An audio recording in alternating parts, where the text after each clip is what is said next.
पानी का कहर तुर्की से बेहद दूर इंडोनेशिया में भी बरसा, लेकिन इसका रूप कुछ अलग था। यहां पानी ने मचाई समंदर में तबाही।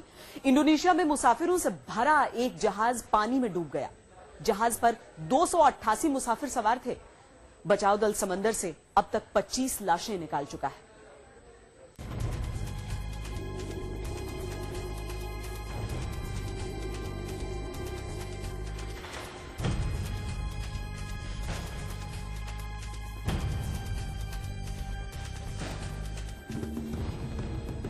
ये तस्वीर फिल्म टाइटैनिक की है, जब सपनों का जहाज टाइटैनिक विशाल हिमखंड से टकराकर डूब गया। तो कुछ इसी तरह लोगों ने लहरों से लड़ने की कोशिश की थी।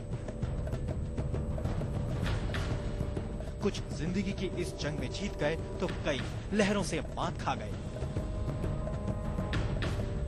खैर, ये तो असली हादसे की फिल्मी तस्वीर थी, लेकिन अब हम आपको दिखाते हैं जिंदगी के जंग की असली तस्वीर।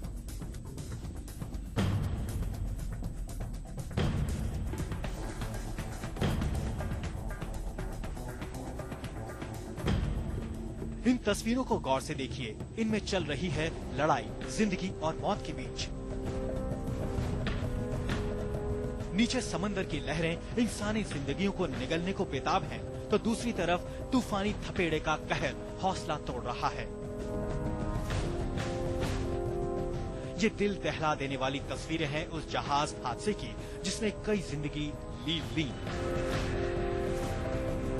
इंडोनेशिया के बाटम द्वीप से दुमाई एक्सप्रेस 10 नाम का एक जहाज 288 मुसाफिरों को लेकर दुमाई द्वीप रवाना हुआ था, लेकिन सफर के दौरान समंदर की तेज लहरों ने जहाज का मस्तूल तोड़ दिया और देखते ही देखते महज 30 मिनट के भीतर पूरा जहाज पानी में डूब गया।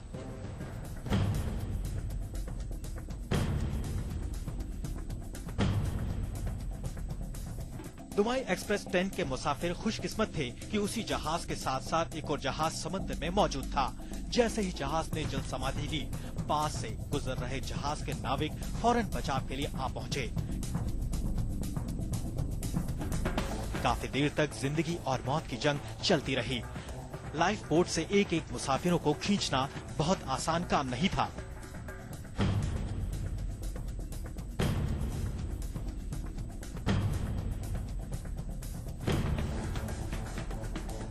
समंदर की तेज लहरें इस रेस्क्यू ऑपरेशन में और मुश्किलें खड़ी कर रही थीं, लेकिन ना बचाने वालों ने हार मानी, ना ही जहाज के साथ डूबे मुसाफिरों ने। एक एक कर 240 से ज्यादा मुसाफिरों को सुरक्षित निकाल लिया गया, लेकिन अभी भी कई मुसाफिर लापता हैं। जहाज की सूची में महिलाओं और बच्चों समेत कुल 288 मुसाफिरों के नाम दर्ज थे, लेकिन बचाव दल के मुताबिक जहाज पर इससे भी ज्यादा मुसाफिर मौजूद थे। यानी कई मुसाफिर ऐसे थे जिनका कोई पता ही नहीं चल पाया। आज तक ब्यूरो।